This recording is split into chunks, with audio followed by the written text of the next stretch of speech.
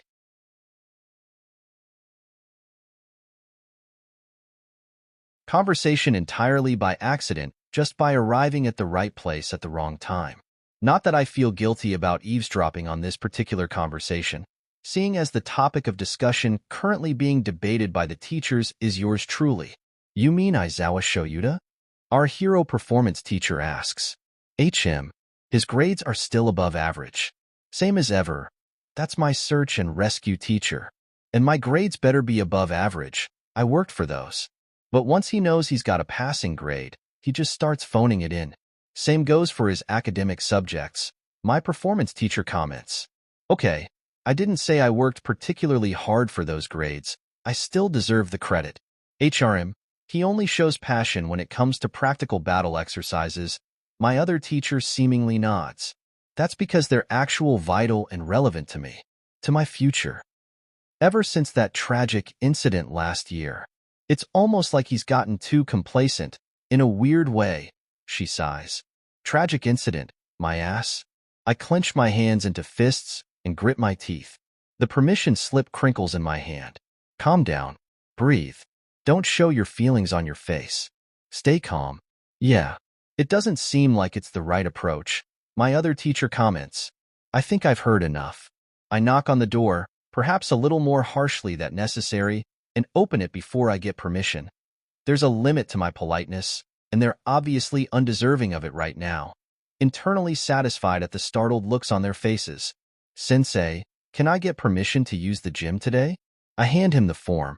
Ah, sure thing. He nods. I walk out without a backwards glance, heading straight to the gyms. Over time, I've gotten some length additions and upgrades to my capture weapon. 𝗵𝗃 is a demon when it comes to keeping up with them, but they make premium quality items. However, the downside of the newer and far stronger material is that it's rather slick and harder to get a grip on than the previous material. Nothing I cannot learn to work around and get used to, of course, but it requires constant practice towards mastery.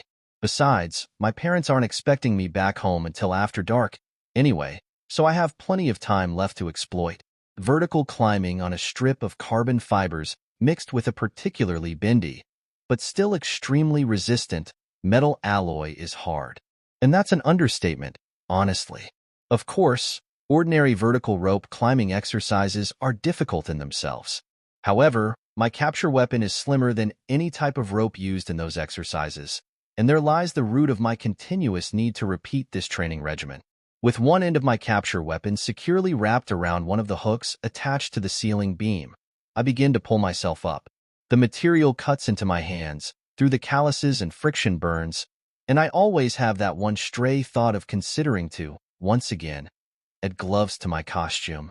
As always, I swiftly dismiss it.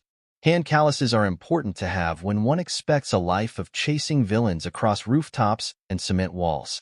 I'm midway to the top when I hear the gym door open and close almost soundlessly. Hisashi. I pretend not to notice how the blonde always comes to sit by the door whenever I have my solo training sessions. We're no longer exchanging barbs regarding my irresponsible and outrageous, according to him, decision to fully specialize in anti-villain combat. Not since we had our last big fight about the subject. Words were spoken from sides that can never be taken back. Although we've both since come to regret them, neither of us will admit it to the other. Hisashi tries to be there for me, even as I push him further and further away. And I'll keep pushing him away, no matter what.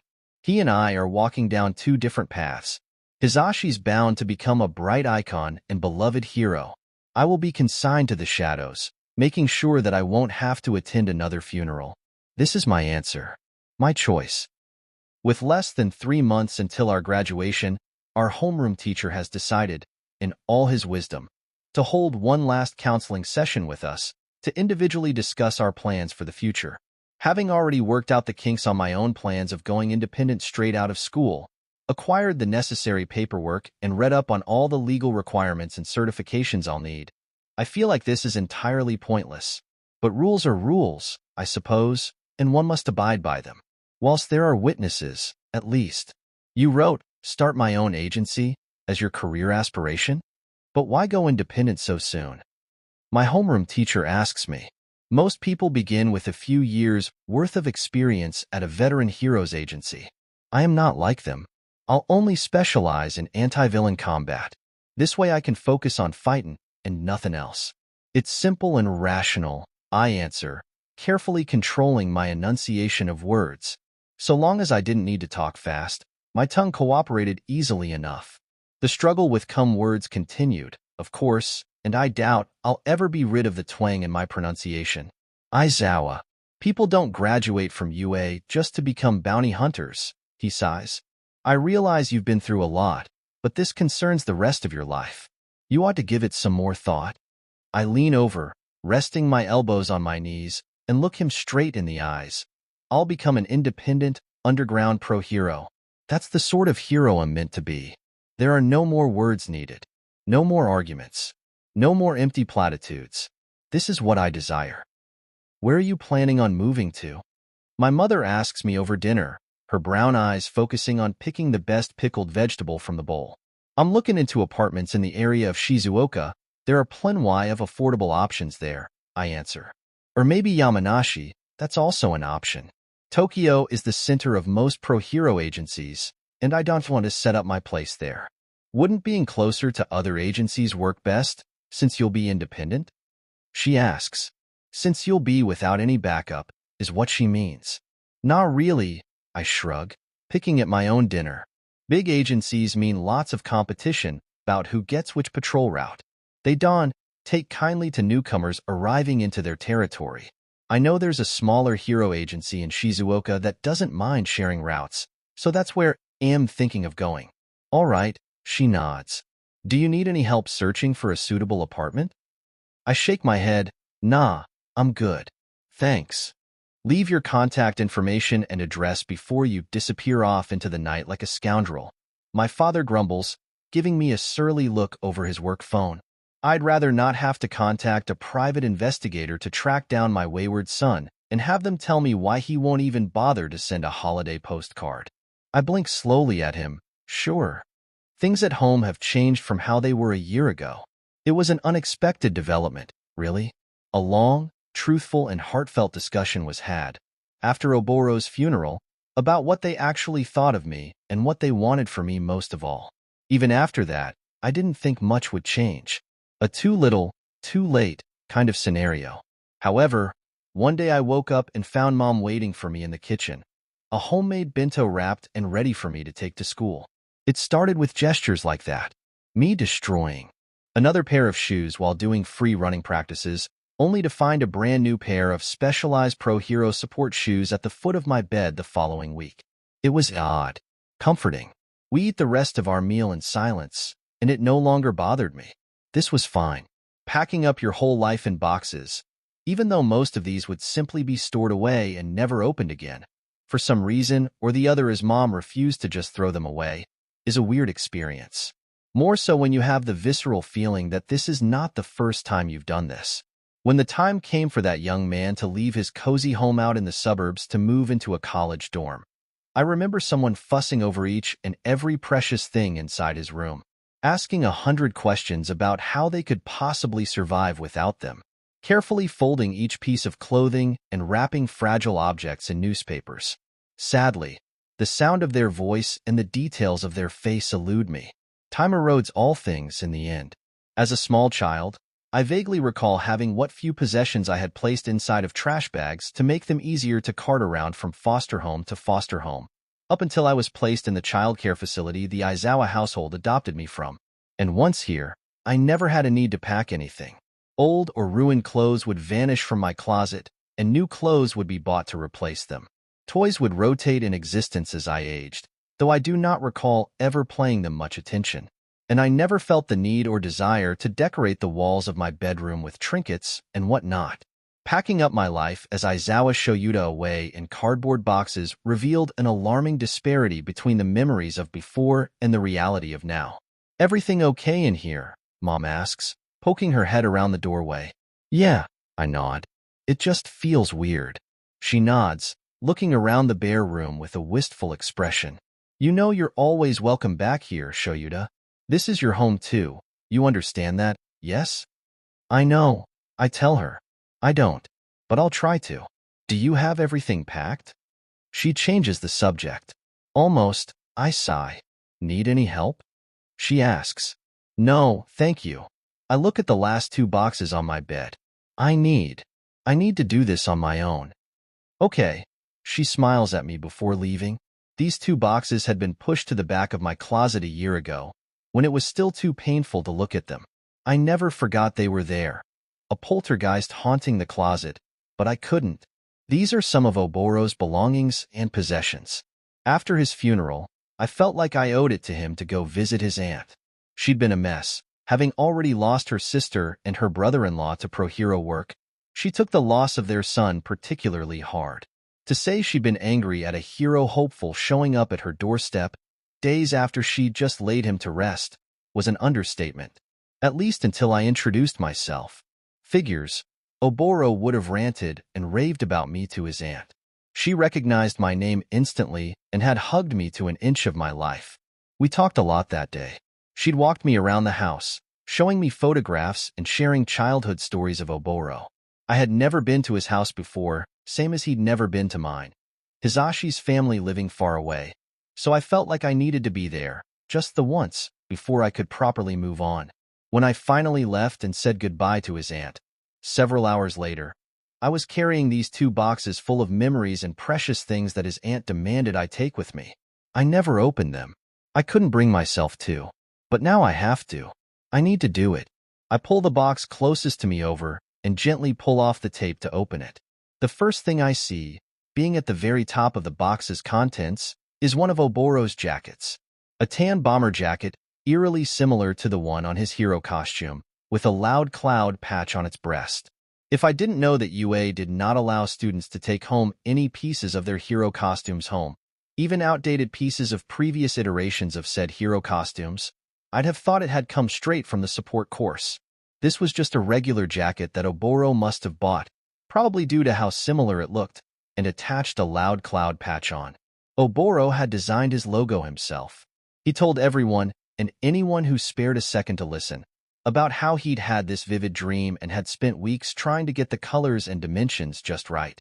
In the end, he'd worn down some poor support course student into making him a handful of extra patches for his own use.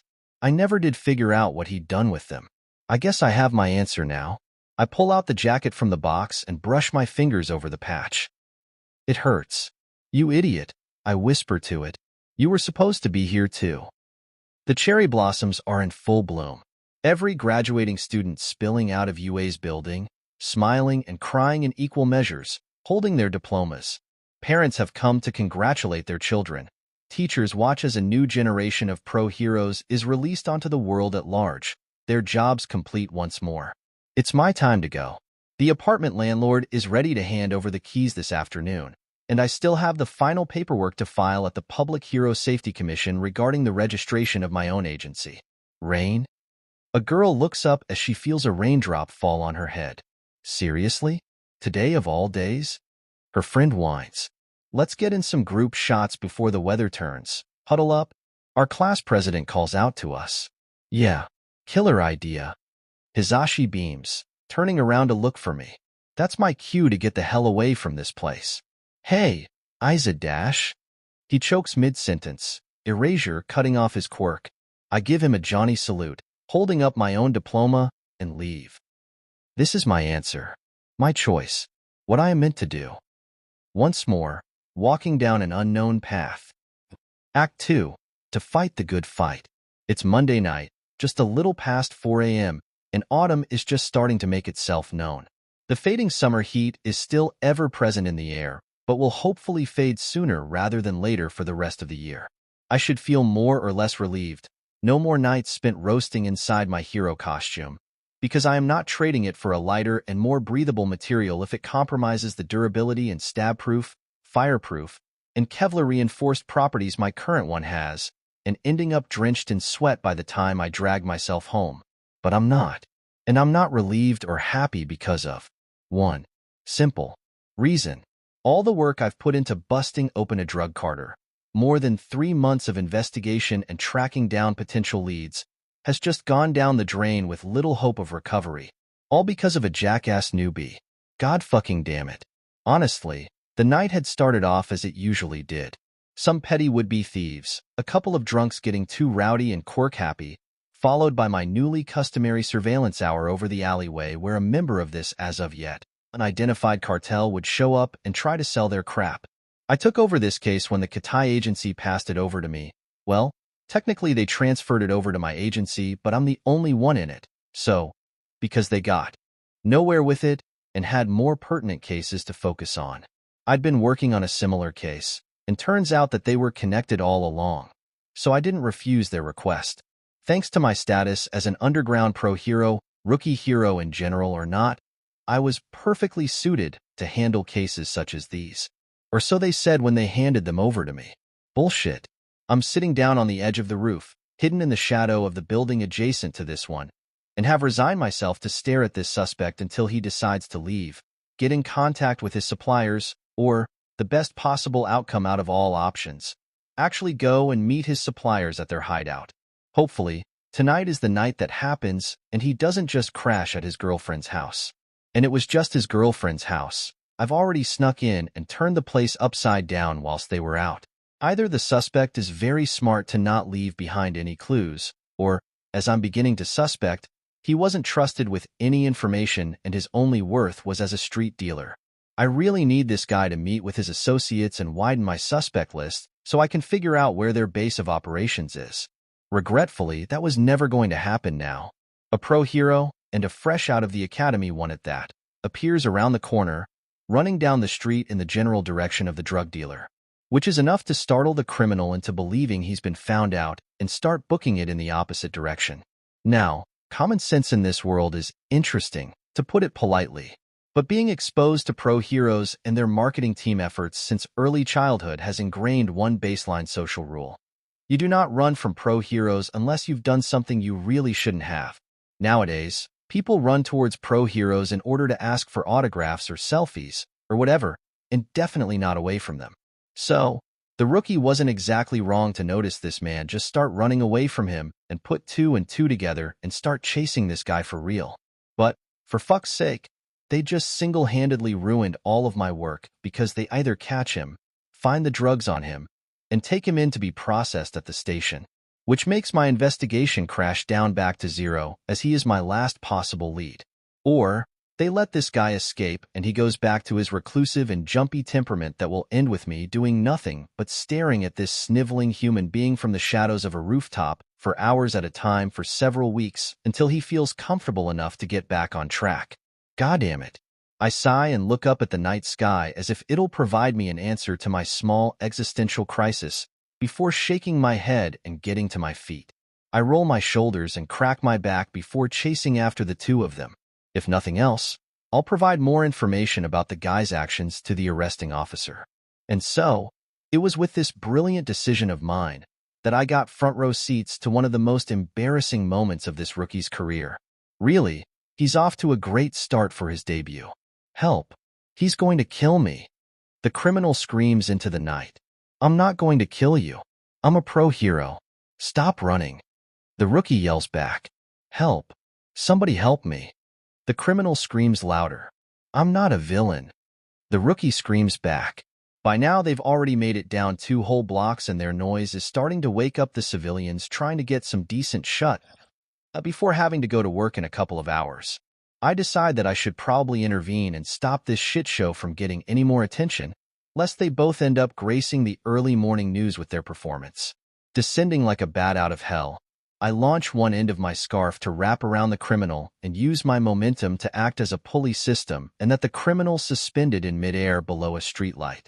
I jump down from said streetlight and stare at the wiggling drug dealer as I wait for the rookie to catch his breath. It takes him a whole 8 seconds, which is a disappointment. Now, I expected some questions about my sudden appearance, who I was, why I wasn't recognizable as a pro hero, what I was doing in the area. That sort of question. I was not expecting gratitude or even a wow. You caught him so quickly. Teach me, comment. I'm much more realistic than that. However, I'd be lying if I said that I expected the first words out of this kid's mouth to be a rant about how I stole his arrest. I had him. Who are you to interfere with my work? He yells in my face.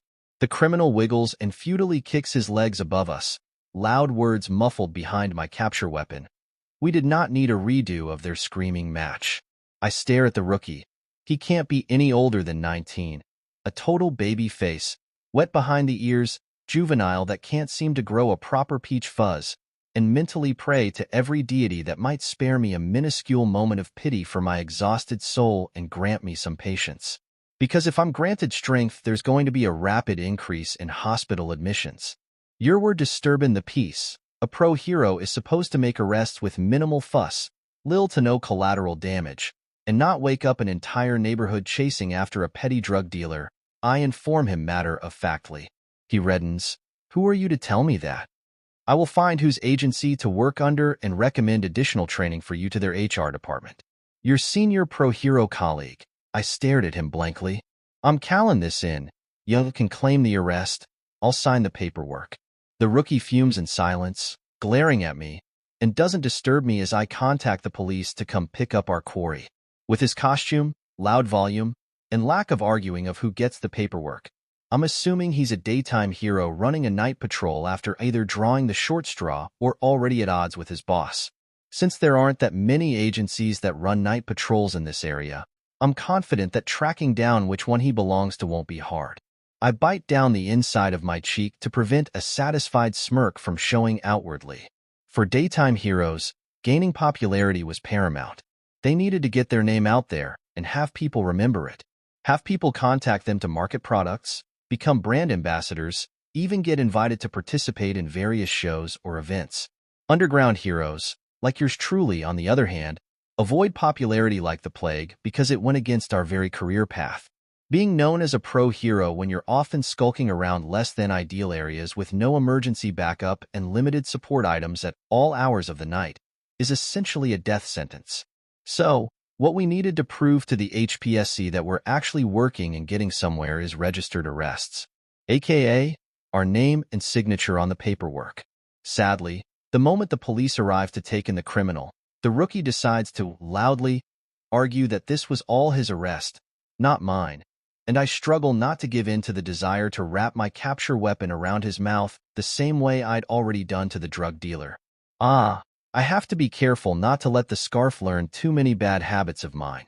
Haru will bitch at me for being a horrible role model for their creations otherwise.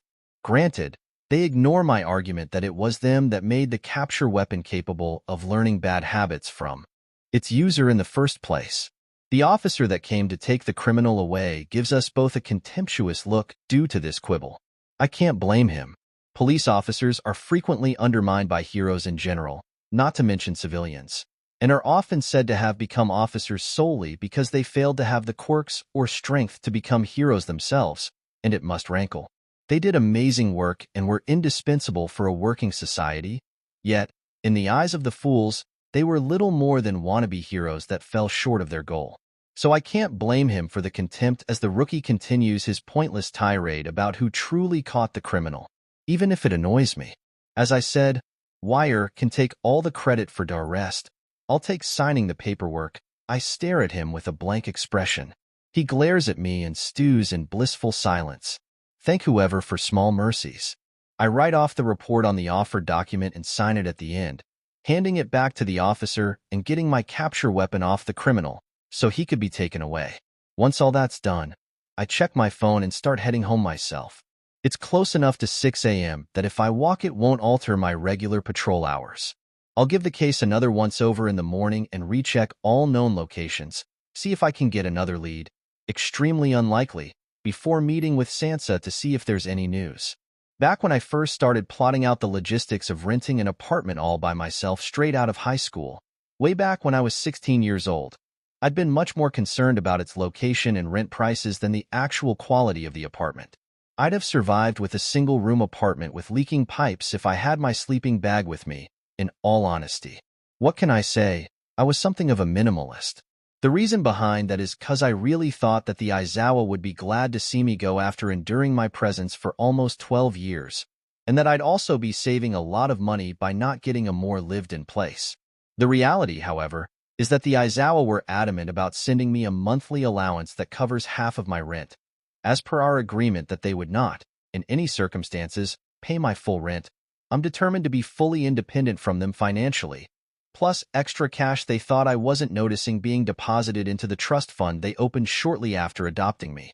I'm not going to lie, working as an underground pro hero has its ups and downs, and for the past 3 years I've developed a sort of pseudo-routine when it comes to dealing with them. Not to mention the weeks of little to no work, whenever I have to take it easy due to mild injuries. Honestly, I haven't been hurt that bad all that much, and I follow medical advice as instructed when I understand that not doing so will be the height of stupidity. Like fighting with a broken arm. Though, again, I've only broken it once and it happened more than a year ago. I'm close to achieving full mastery of controlling the capture weapon and finalizing my own fighting style's basics. With time and practice, and more of Haru's upgrades, I would perfect them and truly make them my own. Anyway, I wasn't accidentally slamming myself into sharp corners after taking a turn too fast anymore, nor failing to get a good grip on my capture weapon and dropping to the ground. Growing pains, everyone gets them. My biggest struggles with the scarf happened when it transitioned from a conveniently responsive material to an actual semi-sentient and self-improving support item. The day my scarf started to reach for coffee all by itself and attempt to consume it is the day I'll know for sure whether or not Haru is helping artificial intelligence overthrow humanity.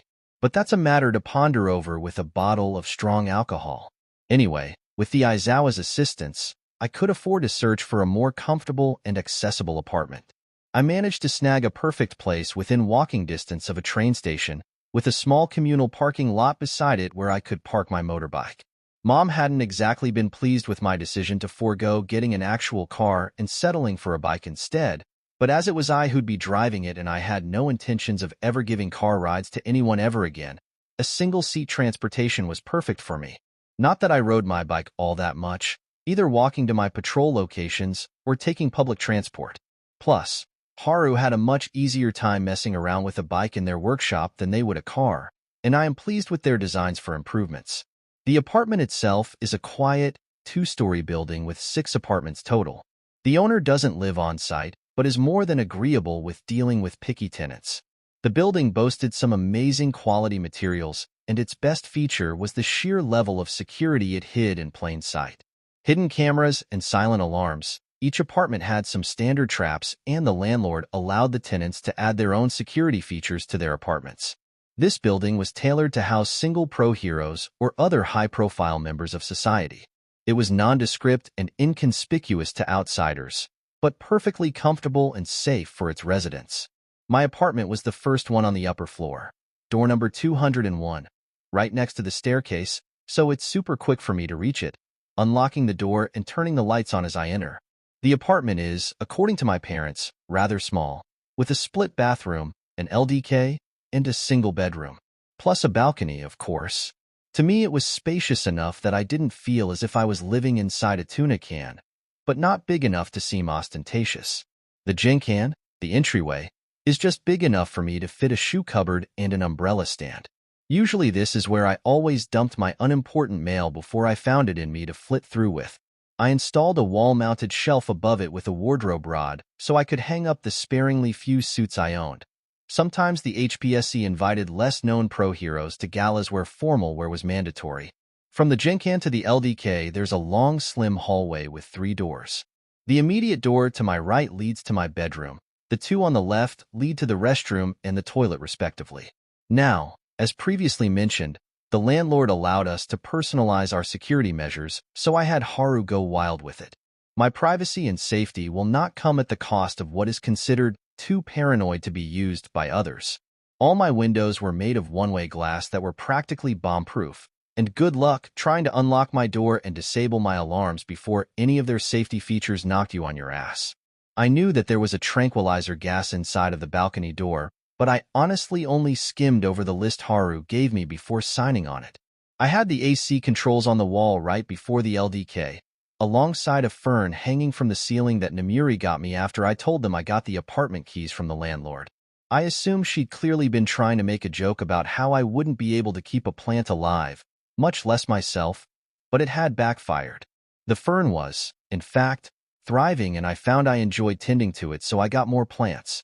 I had a calendar near the kitchen area where I noted down events that I should remember, mostly birthdays and reminders to call my parents. My living room area is pushed to the leftmost corner of the LDK, with a L-shaped couch that wouldn't kill your spine if you fell asleep on it, and a TV stand in front of it. On the other side of the couch is the sliding door leading to the balcony. Opposite the couch I had a low table that served as a kotatsu during the cold months that I often did my work on, with a large bookcase beside it. The TV stand housed several movies and music albums that Hizashi, 𝗵𝘃𝗃, and Tensei, the newest addition to our friend group following some weird team-up 𝗵𝘃𝗃 had with him back in Hosu, gifted me as an excuse for visiting my place to steal my food. The right side of the LDK was completely dedicated to my kitchen and dining area. It was a smallish kitchen as it only had 3 counters, and 2 were occupied by my induction hobs that had the standard fish grill/toaster and my sink, so I mostly prepped my food on the kitchen bar tops. In terms of appliances, kept inside the cupboard when not in use, I had my water boiler, or hot pot, as they were technically called, and my rice cooker. My coffee machine was always in use. There's a magnetic whiteboard on the wall where I write down my meal plans for the week and any important assignments with deadlines I have to remember. Underneath the kitchen countertops, I have a rather extensive spice selection because I'm a cultured human being and spices were discovered for a reason. No, I'm not being picky, I just have functional taste buds. And across from the kitchen bar seats, there's several shelves where I have my thermos, a white noise machine, and several other plants. The balcony has a single lawn chair and table that I occasionally use when I want to have a smoke, plus several of my bigger plants that enjoy the outdoors. A single food bowl is placed on the ground for the random strays that 𝗍𝗲𝗍𝗂𝗍 figured out I'm a sucker for their kitty eyes. Finally, my bedroom is technically the second biggest room in the apartment, but in reality it is not that big. Once you enter, you're immediately faced with my bed, a single nightstand on its right side and the wall closet next to it. I have my official work desk on the left side of the bed. My phone charger rarely leaves my nightstand, being kept company by my lava lamp, and the most unusual item in my bedroom is the large cork bulletin board that I managed to convince 𝗬𝗵𝗃 to give to me after their department decided to throw it out. Oh, and the baseball bat beside the bed. Why? Well, do you really need to have a reason to keep a baseball bat beside your bed? Basically, it's a simple but comfortable house that is safer and much bigger than I genuinely thought I'd live in. As per my routine, I enter my house, lock the door behind me, and make sure that my alarms are then properly set up, place my keys on a hook, and then head towards the restroom for a bath, slowly shedding my hero costume as I walk. I unwind my scarf from around my neck and leave it on the sink, as well as my utility belt, before messing with the water temperature controls that exist on the outside of the bathing area. It remotely turns the water on and off, so it has time to warm up before you step inside, and strip off my clothes, making sure that my pockets are indeed empty before I toss them inside my hamper. I turn my private phone on and sigh when it starts pinging with text notifications. The water will take a few more minutes to fully warm up, so I lean against the sink as I scroll through the messages to make sure it's nothing urgent. 𝗵𝗃𝗃 sent me more pictures of sushi, some funny selfies she took whilst on the job, and a wheedling request to go out for coffee one of these days. I politely refuse just so I don't leave her on read. Coffee with 𝗵𝗃𝗃 typically evolves into, coincidentally, running into old classmates and hanging out for a while, seeing what everyone's been up to, and I have no interest in any of that. Hisaashi's texts are a mix of random reminders of the bi-weekly lunch date I've resigned myself to, plus what time/place I'm expected to be. Several anecdotes about how his day had been going and questions regarding my ability to look after myself. I have no clue as to why everyone believes I solely subsist on jelly pouches and caffeine when they regularly come to my house and eat my food, which I prepare in my kitchen. I drop my phone back in the sink and enter the bathing area, feeling the shower spray of perfectly tempered water hit my skin. Fucking divine. I want nothing more than to stay underneath the spray of water for an hour or two, just relishing in the warmth that seeps into my bones and washes away the sweat and grime of the night's work. But I try to stick to a healthy sleep schedule that works around my nightmares and work hours. So I shower quickly and shut off the water as I exit the bathing area, wrapping myself in a robe and using a towel to get the most of the water out of my hair before I crawl into bed for the night. Or day, given that it's 6:30 in the morning and you can already see the sky starting to lighten up. Once I'm sure I won't drag water past the restroom door, I grab my phone and scarf before heading to my room. My capture weapon always stays within handreach of me at all times. No exceptions. And my phones, both work and private, needed to be put to charge overnight. Not only did they have an alarm set to wake me up, unlikely as it was that I'd need it, but miracles happen. But if someone called me, I was less likely to ignore it if it was close by on the nightstand and not in an entirely different room. I shove myself into some sleep clothes and pull the bed covers back just enough so I can slither in, quickly pulling them back up. I'm out like a light in less than 3 minutes, and I'm gasping awake roughly 5 hours later.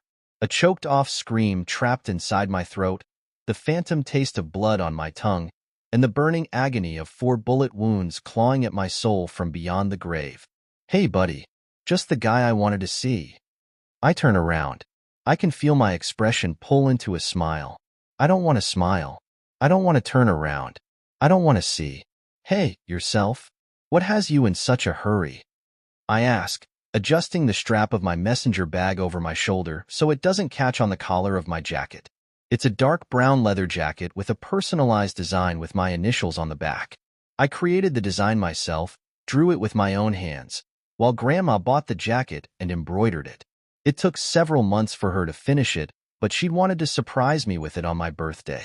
Right? I turned 18. I was finally a man. Hey, Gran, are you proud? Look, I graduated top of my class. I got accepted into college. I got accepted, Gran. Look, I did it. We gotta tell Poppy. He's gonna freak out. Gran, come on. We gotta go find Poppy and... Bro and I have to go over to a friend's house and pick up something he left behind on the weekend. He's a fucking idiot for leaving it there in the first place, but he doesn't want to go alone. You know how he is. I laugh. I do know how he is. Always forgetting things everywhere and having to rush to get them back. I want to scream. I don't know how he is. I never truly knew. I don't know who you truly are. I trusted you, of all people, not to lie to me. But you did. You, 𝗵𝗃𝗲𝗺𝗊𝗺. Hey, think you can give us a ride? It'll be faster if we take your car. Sure, I'm done with school for the day anyway. Where's your...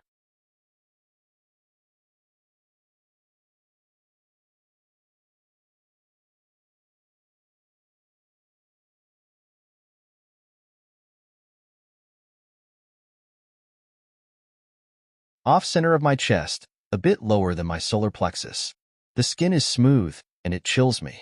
My hand then moves to another similar mark, this one level with the top of my right hip bone. The 3 marks on my back twinge and burn with phantom pains.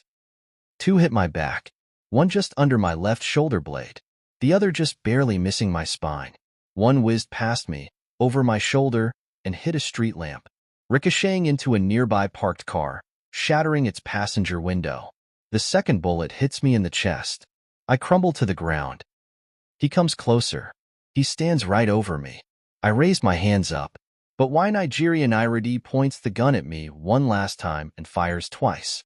The first goes through and through, tearing apart my small and large intestines. The second missed and hit the concrete ground beside me instead. It missed me by less than an inch. Not that it'd have changed the outcome. These visions were not part of my imagination. These were memories. Dakota existed. The boy who died too soon and lived for far too long. He lived and still lives on today. I stare straight into the eyes of my reflection. Gone were the hazel eyes and short brown hair, the piercings and the bright outlook on life. The thought that no matter what, there'd always be a tomorrow. Instead, there are black eyes and long black hair, a stubble and the kind of exhaustion that drains all colors from the world.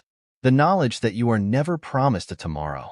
I grab 2 cooled water bottles from my fridge and add them to my sling bag, which I wore over the typical workout clothes I favor when I go out jogging in the mornings, along with 2 watermelon-flavored jelly packets. I close the fridge door and recheck to see if I have my phone and house keys on me before heading out the door for my run. I was up earlier than what I wished, not at all uncommon. So I take a longer run and try to keep to my normal routine as much as possible. On a perfect day, my mornings start at 1 p.m. followed by a quick 30-minute jog. I return home to shower and get dressed for the day, make myself some breakfast and eat it while checking my phone for any missed notifications or breaking news. All that is out of the way roughly by 2 p.m., so I either go do some office work, where I check my emails or reply to emails, agree to take on cases, and make sure that my signed arrests have been registered by the HPSC. Basically making sure that my agency was up and running without any issues. Other days it was around this time where I'd either visit friends for pre-agreed meetings, made sure that Haru wasn't dying somewhere underneath their desk, or went to bother Sansa until he gave me an interesting case. Regardless, I'd be home and eating lunch by 6 p.m. Then from 7 p.m. to 11 p.m. I'd maintain and prepare my equipment for my patrols, which go from midnight till 6 a.m. It's a good routine. It kept my brain stuck on a schedule that I could keep track of, adjusting whenever necessary, and have as a safety net when the world felt just a little too big yet too small at the same time. When I felt so ill-fitting in my own skin and my mind tore at itself to cope with everything. And that's fine. I'm fine. Everything's fine. Meow. A large tomcat jumps down from a privacy fence in front of me, coming to rub itself against my ankles and looking up at me with glinting yellow eyes. I don't really need to look too hard at its fur pattern to know just who this specific cat is. Spawn. I eye him with a disgruntled groan.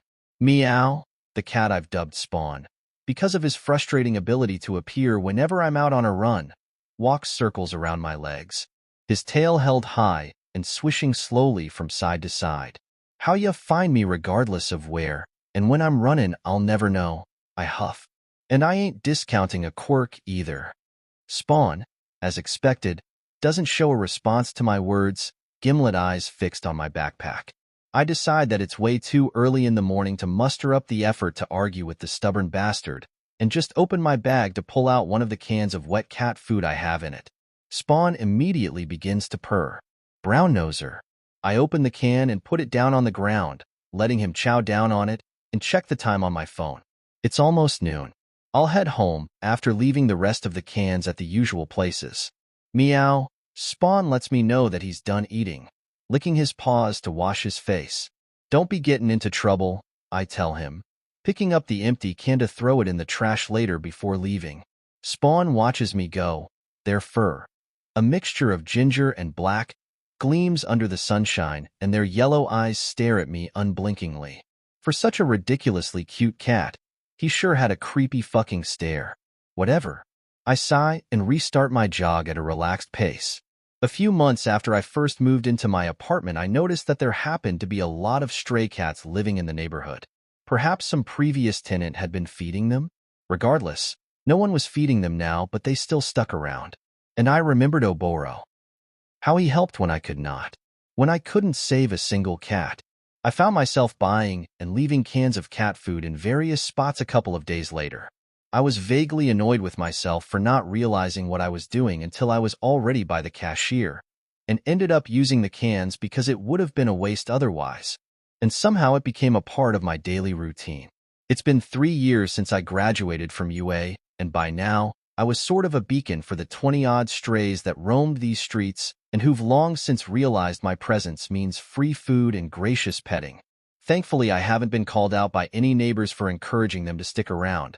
Not even my landlord has mentioned anything, or have anyone comment on how my balcony sometimes becomes a hangout spot for the more pushy and socials cats that have little survival instincts and a complete lack of shame about yowling at my door until I open it and feed them some more. Assholes, the lot of them. I reread through the police file on my hands for the 16th time as I sit down at the foot of my bed, hoping to find something, anything, really, that I might have missed the previous 15 times. It was increasingly obvious that I wouldn't get anything I didn't already know from the case files I have. So I need new, more recent ones, which is easier said than done. I groan and drop the useless file on the bed, glaring at the pile of them on the floor.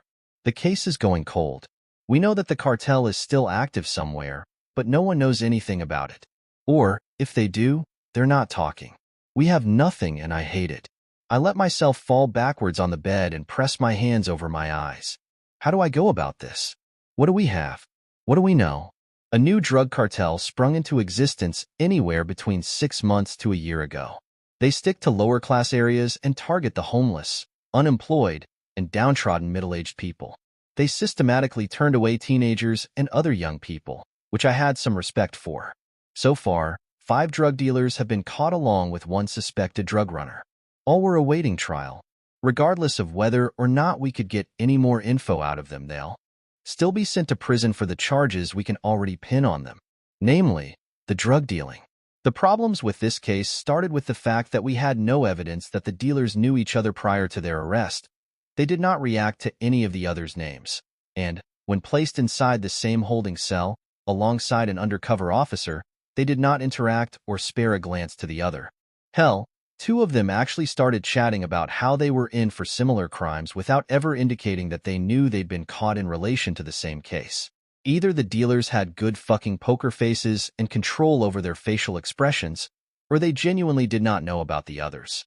The latter would indicate that this cartel is much more secretive and potentially much more dangerous than what we've anticipated.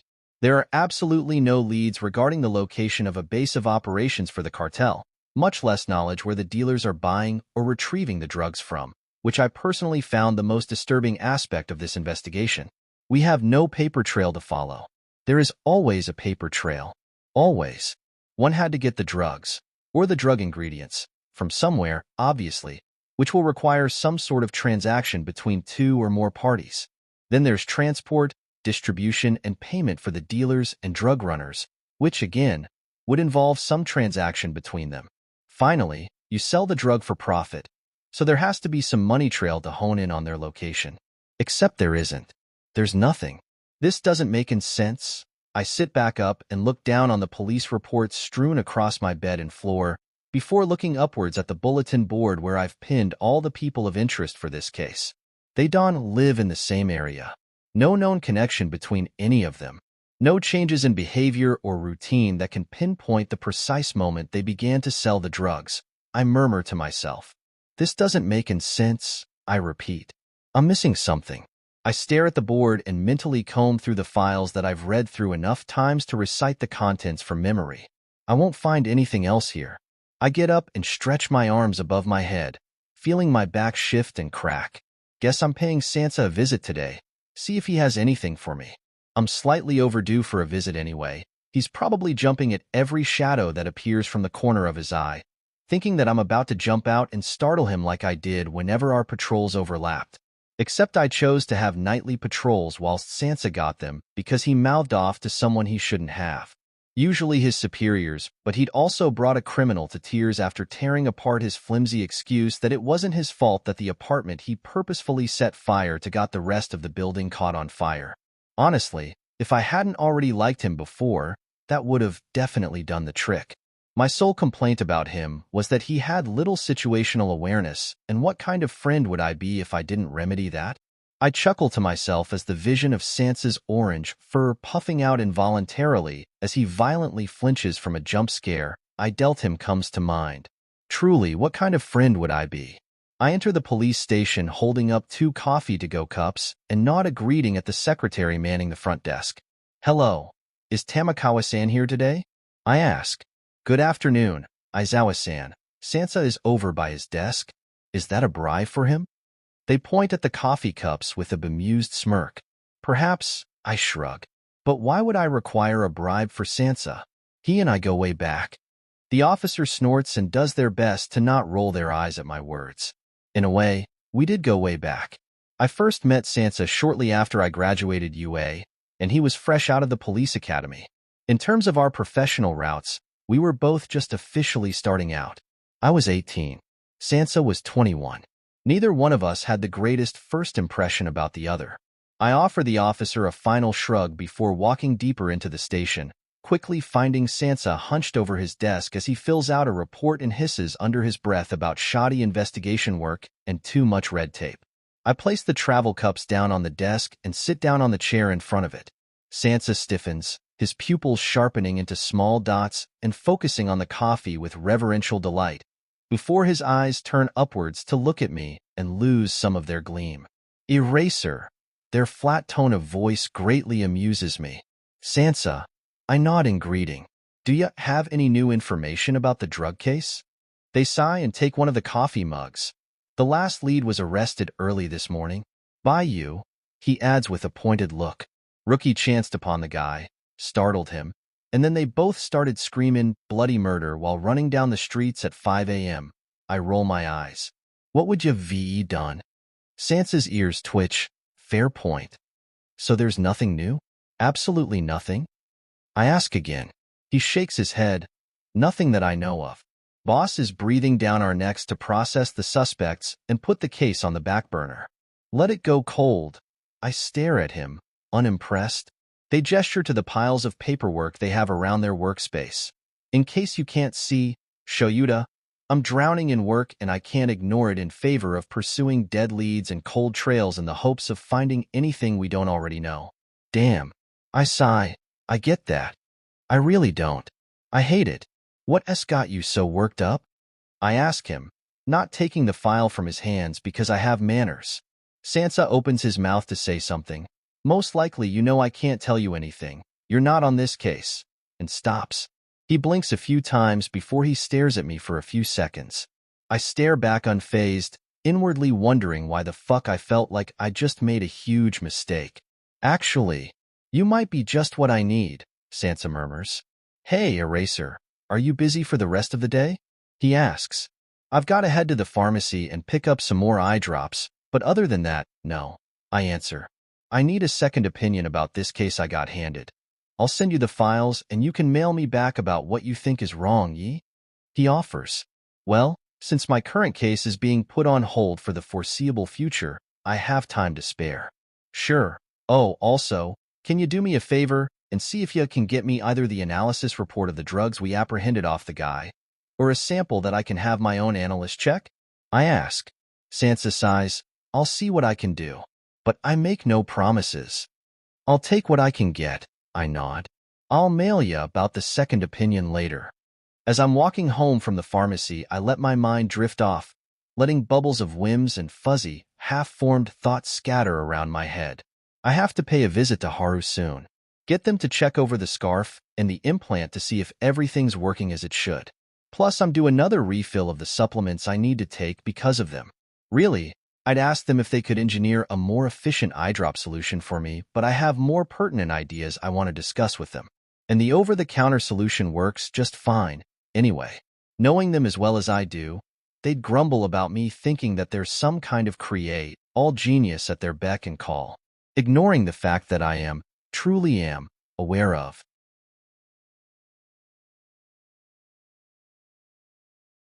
their limits in terms of creations and projects, and what that means for their contact list and sheer stubbornness when it comes to challenges. Hilariously, someone, probably an intern, had once gotten so concerned over their overworking tendencies that they called me to get Haru to leave their workshop and go home. And yes, Haru called me out on the hypocrisy of this when I showed up and told them exactly that. And Haru is the second laziest person working at their company. They did their work to the letter. They completed projects just as their client specified. Nothing more, nothing less. That said, if the client jokingly told them that they wanted a lightsaber thingamabob, then they were getting a lightsaber thingamabob and footing a bill that correlates the materials and work spin on it. Even if the client hadn't really wanted one and had just said it to Haru because they were idiots. Their work policy is that you get exactly what you request. So choose your words wisely and try not to grasp what is beyond your reach. At AU, where hero course students are taught that being flashy is the only way to go big, and that bigger means better, my practical reasoning and logical decisions were side-eyed. Haru practically called dibs on working with me after I was called to the support department to flesh out what I'd requested from them once I won the sports festival. Personally, I think Haru was being hounded by their homeroom teacher regarding their laziness and viewed my request for something versatile that can aid in mobility and combat without hindering my hand-to-hand fighting style, and reasoned that I'd be a pretty chill client with easy-to-complete requests, but I digress. I enjoyed working with them at UA as they were fairly neutral when it came to bouncing ideas off of. Haru wouldn't just hear out my ideas for support items and build them. They challenged my designs and how I'd implement them in my arsenal. They'd either improve on their basic ideas and scrap the ones that would be entirely useless, impractical, or redundant with an upgrade on already built items. And Haru had certainly gotten invested in keeping me working with them. Otherwise, they wouldn't have gone to the lengths they have for me. They were pragmatic. They understood my work. They supported it. They're one of my closest friends. A bright and entirely too obnoxious ringtone goes off, and I'm pulled out of my head with a sigh, knowing exactly what I used that ringtone for. 𝗧𝗵𝗲. I take my phone out of my pocket and, ignoring the looks I get from passers-by, take the call. What is it? I ask. 𝗧𝗵𝗲 loudly greets me. I've been awake for hours. Now why did you call me? I keep walking home. He tells me, doubtful that he's already done with paperwork, but I understand that he's not trying to foist it on me. He wants a break. I struggle for an answer for a couple of seconds. Sansa looked at his wits' end with the case he wanted me to take a look at, while 𝗧𝗵𝗲 had other friends that he could go to for company. 𝗬𝗵𝗃, for example, idolizes him, and now that work studies are over, she's free to go grab a coffee with him without it looking like she's sucking up to one of her supervisors. Sorry, I can't right now, I tell him. I'm working on a case, and I have reports to dig my way through. 𝗧𝗵𝗲 whines. Heading home, I stop by the pharmacy for some eye drops. I reply. 𝗧𝗵𝗲 states, Yamada. I stop him. Ye work in the next prefecture over. Ye do not have a vehicle. It'd take ya at least 30 minutes to get to where I am, regardless of your free time. I do have urgent documents to sort out. I can't go out for coffee with ya. Call Kiyama. She was sending me selfies just a few hours ago. She's nearest to ya. There's silence from the other side of the line, and I feel a twinge of pain over my chest, a different kind of hurt than the one from my birthmarks. Hizashi tries to sound chirpy. I quickly sort through my immediate schedule. I'm free at around 2 p.m. tomorrow. Not really. Depending on what I find in these documents that have 𝗬𝗂𝗧 crawling up the walls, the next free time I have is when I'm supposed to still be sleeping yet am not. Hizashi immediately agrees to it. He asks, "Sure, I'll meet you there." I agree. He cheers and then ends the call. I sigh and put my phone back in my pocket. With how fast he ended that call, Hizashi is probably contacting 𝗵𝗃𝗲 and Tensei and telling them about the time and place of the meeting so they can, coincidentally, show up and find us there. There are times when Hizashi's fixation on getting us all together in the same place unnecessarily is quite irritating, but I'll give him a pass today. Or tomorrow, whatever. I'm just coming up to the intersection that leads me home when I catch sight of a bright and colorful news report. I turn and stare at the TV screen displaying said news report, a smiling news anchor retelling whatever incident it was about, but I couldn't really hear any words of what they were saying. I stare at the large, smiling blonde hero with the blue and red spandex-looking suit, breaking up a fight between two villains who'd clearly got so out of control all the pro-heroes present there had been left floundering. All Might, the #1 pro-hero in Japan, the symbol of peace, the shining beacon of heroics that everyone in the country knew the name of and sang praises to, the one hero that appeared at every disaster, saved all the victims, and beat all his opponents with a smile on his face, who every hero aspired to become like. I stare at the screen, showing a close-up of All Might's grin, and feel a small curl of annoyance blossom in the center of my mind. I am not All Might. Neither is anyone else. We can't be him. Those blessed with weak quirks can never be All Might. And we should not have to. Day in and day out, this is the type of hero they report on. The main example children hear about and admire, wanting to grow up and be just like him. But what happens when reality sinks in and they understand that they can't stand beside him in terms of quirk power? Where does that leave all those whose quirks develop and get called weak and useless? All Might is an amazing hero, that is not up to question. But as an inspiration, as an idol, All Might fuels an ideal that can be misinterpreted horribly. Only those with strong, flashy quirks can become heroes. What a joke. I scoff and turn away from the news report, continuing to make my way home. I have work to do and no time to waste on fools like All Might. 𝗬𝗂𝗧 had already sent me the files by the time I made it back home. I glance at the clock and settle down my laptop on the kotatsu table, deciding that I still have an hour or so before I have to cook myself some lunch. I open the email he sent me and read the overview 𝗬𝗂𝗧 wrote about the case he wants me to look at. At first glance, there's nothing that jumps out to catch the eye. Just someone being reported missing by their relatives after a couple of weeks of no contact. Except there's not just one report. There's 16. I'm frowning by the time my phone alarm goes off, letting me know I need to get lunch ready. I get up off the ground and walk over to the kitchen area, glancing at the meal plan I have written up, and start taking out the ingredients I'm going to need. Lunch today is a shirataki stir-fry. The recipe slightly different from the original because it had mushrooms to go with it and I absolutely hate them, instead replacing them with small bits of shredded chicken. Lunch doesn't take too long to cook and I start sorting out the necessary bowls and utensils to eat on, setting up my laptop on the bar counter so I can still read through the reports. The situation is thus. There's 16 people missing. The cases do not seem to be connected in any way, shape, or form at first glance. The victims did not know each other. They come from different backgrounds, life paths, and social status. They do not have the same age, gender, or medical details. But they share one little red flag on their files: public quirk use. That, in itself, would certainly be overlooked, especially since the incidents happened when they were much younger, as everyone had, at some point in their lives, used their quirk on someone else. Children were liable to do so while they were learning to control their quirks and instinctual reaction to use them when stressed. Teenagers were told off and only written up after more than 3 cases were brought to the police's attention. Adults got a fine depending on how serious their quirk use was. Sticking someone to the floor of a grocery store for 10 minutes because they cut in line? A fine at most. Punched someone through a wall because they groped their girlfriend? A much larger fine, a criminal record, and most likely hours of community service. That is, of course, if the person they punched through a wall isn't well known, has lots of money, or is related to a pro hero. Any of those scenarios would end up with you going to jail for some time and losing social privileges everyone else takes for granted. As it was, none of these people had quirks that could land them in any of those scenarios. They were formidable quirks, but their power output was so low or easily counteracted that they couldn't cause destruction through their quirks alone.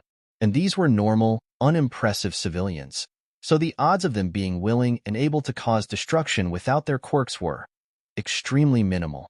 If their quirks had been stronger, then I'm sure the police would have been much more invested in finding them, suspecting a possible quirk trafficking operation at a minimum. However, 16 missing people were still a lot of random disappearances. Hold on. I frown at one of the names written down on the report. It's not the victim's name, but one written down in the testimony of one of their relatives, stating that they had little reason to believe they'd been taken and that they were just shooting up somewhere with one 𝗵𝗃𝗲. That name is familiar. Very familiar. I quickly get up and walk over to the bulletin board in my bedroom, running my finger down the list of buyers we'd gotten off one of the drug dealers. There. 𝗵𝗃𝗲, age 42, last known sighting 15/08/XXXX. Isn't that? I go back to my laptop and pull up the victim's missing persons report. Expected date of disappearance between October 8th and August 20th. I read out loud. What are the odds that the cases are connected? Once is happenstance. I feel a buzz underneath my skin that pushes me towards delving deeper and deeper into pulling this case apart, but I shove it down long enough to finish my food and put the dirty dishes in the sink, setting several alarms to let me know when it was time to have dinner and get ready for my patrol. Then I fully devote myself to the depths of investigation hell. I bring my laptop back to my bedroom, where I still have all of the drug cartel reports, and pull out a blank piece of paper from the desk to write down all the known buyers and last sightings, before going through all the testimonies Sansa had sent me, searching for any other connections. I found another on the 5th report. Aizawa Shouta, age 27, last seen June 9th. His sister reported him missing after not hearing from him for 2 weeks. She went to his apartment and found it empty, with his work colleagues not having seen him since he was fired for falling asleep at work 1 week prior. His sister told the police officers that Takashi had met a girl at a bar and had fallen head over heels for her. She knew very little about the girl other than the fact that she was a regular at a local bar and was called Saki-chan. And, surprise, surprise, one of the drug dealers just so happened to have a 24-year-old sister whose name was Sakiko. I'd feel as if I was looking too deeply at this, searching for something that wasn't there. If it wasn't for the fact that while Watanabe Nobiru was currently sitting pretty in police custody, his sister could not be contacted by any means and hadn't been seen by close friends and fellow clubgoers since early June. Twice as coincidence.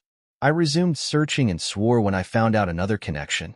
Tsukuda Kinzo, 31 years old, reported missing by his ex-wife after he failed to show up for their scheduled visitation rites and could not be contacted.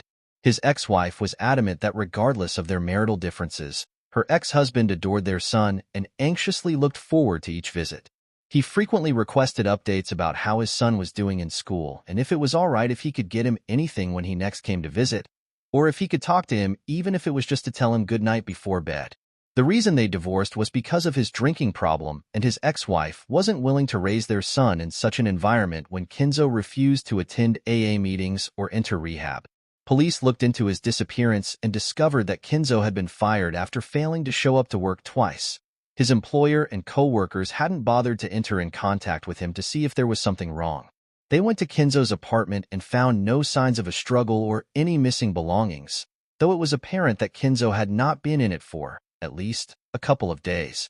With this turn of events, Kinzo's ex-wife told the police all of the bars she'd frequently picked him up from and what drinking buddies he'd had that she could recall the name of, one of whom was a well-documented presence in police stations for frequent disturbance of peace. On more than one occasion, the police would pick up this guy and one of his friends, 𝗵𝗃𝗲𝗎, the same 𝗵𝗃𝗲𝗎 that I had strung up from a streetlight this early morning. 3 times his enemy action. Fuck. I tapped my fingers on my knee. 5 drug dealers. 2 who had just now been connected to 2 missing cases. and another 2 missing cases that could be brought into the fold, taking in account that Watanabe Sakiko and Shinkawa Akio were also nowhere to be found. 2 out of 16 cases.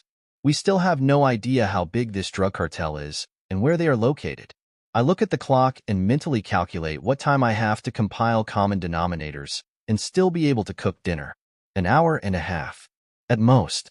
I crack my neck and knuckles, grabbing a new sheet of paper and a mechanical pencil from a desk drawer. Go beyond, plus ultra. I got this. Patrolling the city is weirdly calming, especially since I spent half that time jumping off rooftops and knocking would-be purse snatchers and kicking the shit out of people that wouldn't take no for an answer. Maybe that's the reason I find it so calming? Watching them sputter and kick their legs uselessly when they realize that they can't free themselves from my capture weapon and that the police are already on their way to take them into custody is, not gonna lie, very gratifying.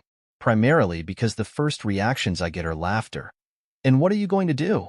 Twirl me a little ribbon dance. Or, my personal favorite, the girlish shrieks of utter panic as they see blood-red glowing eyes fixed on them from the shadows, the floating hair and the long pale gray strips of fabric lunging at them doesn't help either. It is so gratifying. I decided to check around the area where the drug dealer operated, just in case some other buyer hadn't yet heard the news of his arrest, or somehow managed to stay hidden from the police. I got somewhat sidetracked on my way there by 2 drunks who were loudly arguing about who had drunk the most. Seriously, if you can't walk in a straight line and the guy who you're arguing with has obviously soiled themselves, the answer is both. I do not envy the guys back at the precinct that have to endure their presence and smell until they sober up.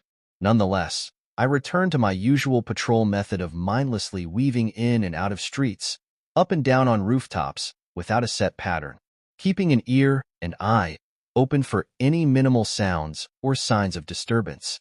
However, by the looks of it, tonight's going to be a quiet night.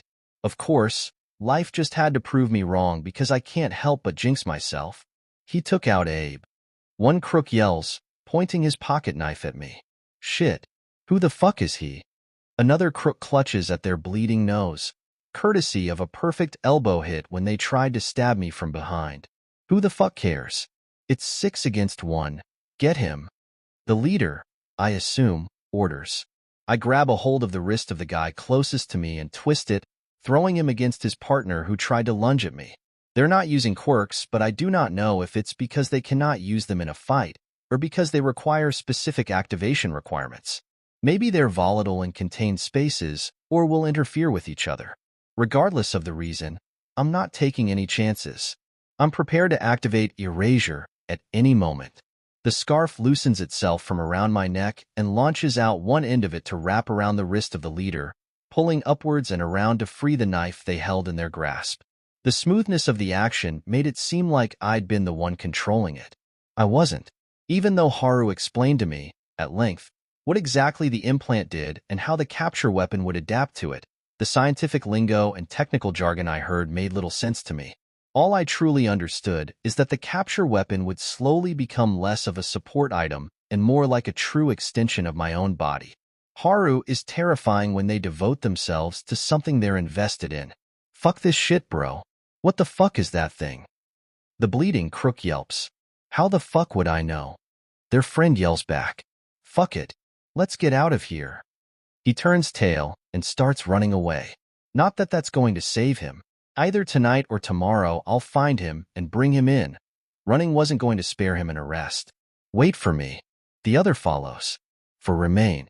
You can surrender now and help yourselves to a lighter sentence. I tell them. Don't you fucking tell us what to do. Take him out. The leader points at me, ignoring the irony of his statement and the fact that he'd had his knife taken by my scarf in one smooth move.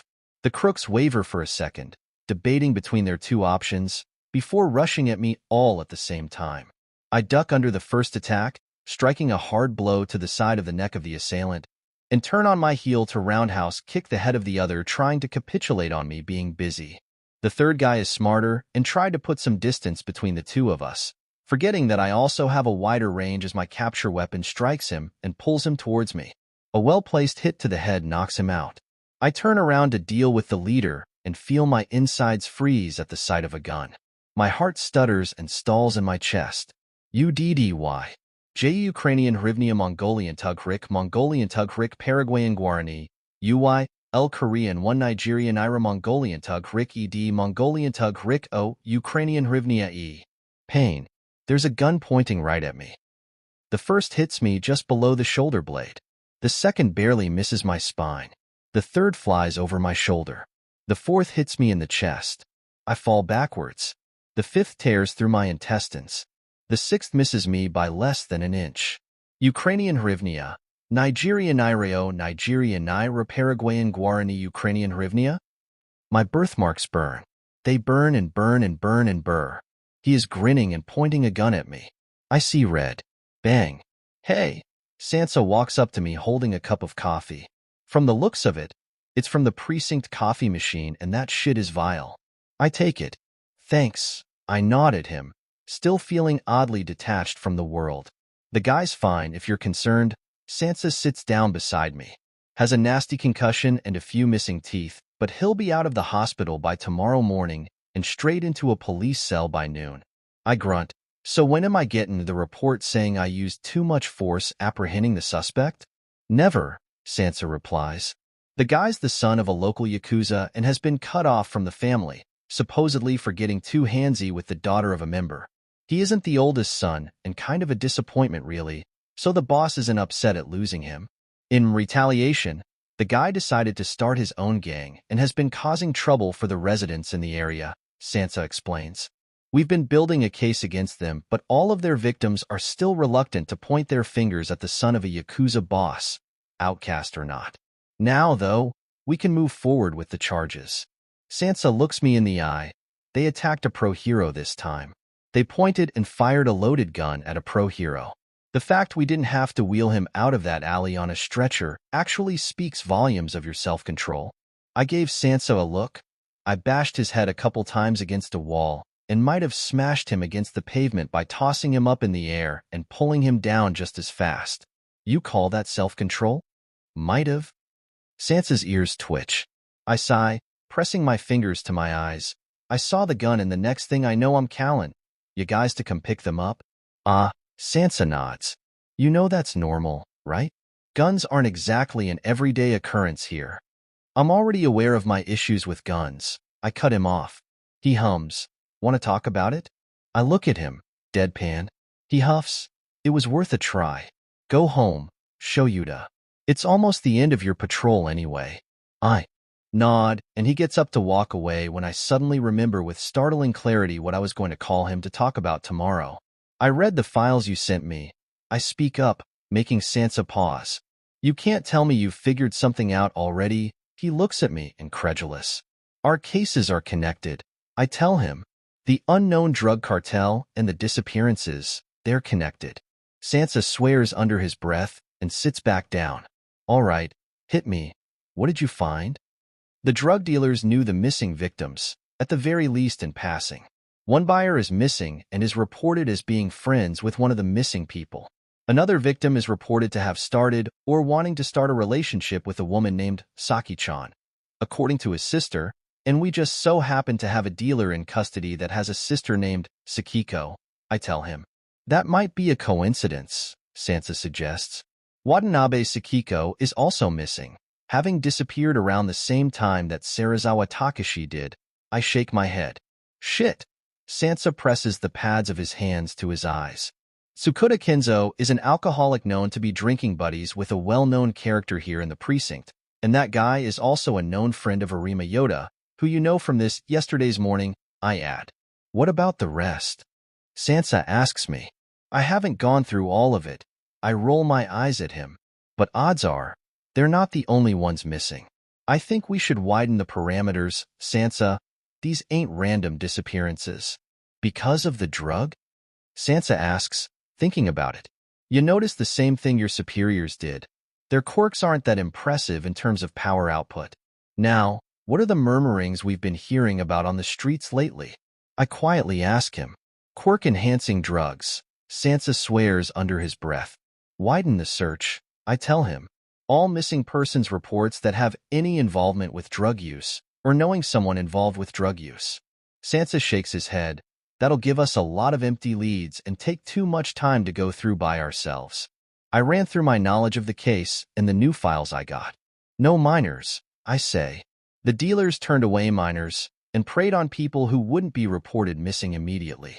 That already cuts away anyone declared missing within 24 hours. And if the commonality between the files continues, then they'll have some sort of public quirk use record. 𝗬𝗂 frowns. You think they target people they've seen the quirks of? Think about it. If this is a quirk trafficking ring, then it makes sense they'd want to see what the product is beforehand. I muse. It might also give them an idea about what reaction they'll have to the quirk-boosting drug. That makes sense, 𝗬𝗂 nods. I'll have to make some calls, Eraser. Thank you. I don't need thanks for doing my job, just keep me posted. This is still my case in the end. I shrug at him, drinking the cooled coffee in one go. I'll keep looking at the files he gave me, see if I can dig up more leads. Sleep for a few hours first. You look like you need it. 𝗬𝗂 grimaces at the empty coffee cup. Hey, it's free coffee. I snark at him, throwing the cup into a trash can. There's a reason it's free, he shudders. I snort and walk away, giving him a careless wave back over my shoulder, heading home. As I walk through the precinct doors, I feel a blast of cold air that causes me to close my eyes on instinct. I open them when the wind dies down and look up to see the slowly dawning sky. Please. I turn away from it and start walking without looking back. It's over. It's done. But the marks on my body keep burning, mocking my words. Surprisingly, I'm the first one to arrive at the cafe. I sort of expected Hizashi to have shown up hours earlier to save a nice spot. Oh well. Welcome. The cashier smiles at me. What can I get you today? 1 coffee, black no sugar, I told her. Anything else? She asks. I read through the menu they have on the wall, humming, I'll take a simple croissant. Great. She nods. Your order will be right up. You can have a seat anywhere you want. Thanks. I go and find a spot for myself. I sit down at a corner booth that has a clear view of the door, pulling out my phone to check to see if Hizashi had suddenly canceled. Unlikely. Or that 𝗬𝗂 was requesting further information on the drug cartel case. As I waited for the employee to come by with my order, I opened 𝗵𝘃𝗄𝗏 on my phone to pass the time. I found the game entertaining, and people's expressions when they saw me playing it were always funny. The door opens and I see Tensei walk in, panting. Did he just run here? The train station isn't that far from here. Unless he hadn't taken the train, and I'm now responsible for smacking some sense into the thick-headed 𝗧𝗐. Or try to, at least. Gods knew the 𝗧𝗐 were horribly stubborn regarding their bad decisions. Welcome. What can I get you, 𝗬𝗏? The cashier stops, wide-eyed, as she recognizes just who walked in through her door. 𝗵𝗃𝗄𝗏 offers her a rueful grin. Ah, I'll have a coffee, 2 sugar, please. He patiently waits for the cashier to gather her wits and realize he'd made his order. She snaps herself out of her stupor and furiously nods, red-faced. Why yo, your order WW will be right up, she squeaks out. Great. Tensei grins. I'll have a seat. Take your time. He walks over to me, bright and cheerful. I smell bullshit. I give him an empty stare from over my phone. What did you do? Nothing, he lies. I raise a single eyebrow. Tensei holds his composure for about 4 seconds before he crumples and groans. Tenya is sick, and that makes him clingy, and I told him that I was just going to the kitchen for a glass of water, but actually came here, he whines. You left your brother alone? I ask, prioritizing loss. No, Mom's with him, he answers. You left your poor mother alone with a sick, clingy kid? Wow, that's harsh. I deadpan. Congratulations on your sudden villainy. Tensei drops his head onto the table, whining wordlessly. That's how 𝗵𝗃𝗄𝗏 finds us.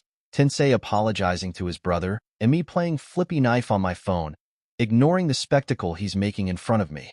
I suddenly feel way too sober for this. She tuts at us. Hello, can I have a caramel latte, please?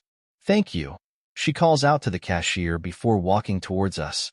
Hello, 𝗬𝗏𝗄𝗏. I looked up at her. How surprising to see you here given that I only offered to have coffee with Hizashi.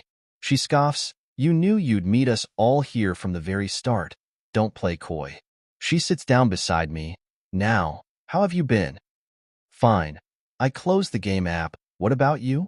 Dealing with those idiots back at the 𝗵𝗃𝗲 coming down on me about my costume and marketing team, she grumbles. I hum. They did implement that regulation about dash. She waves her hand at me, cutting me off. Yes, we know. Not important.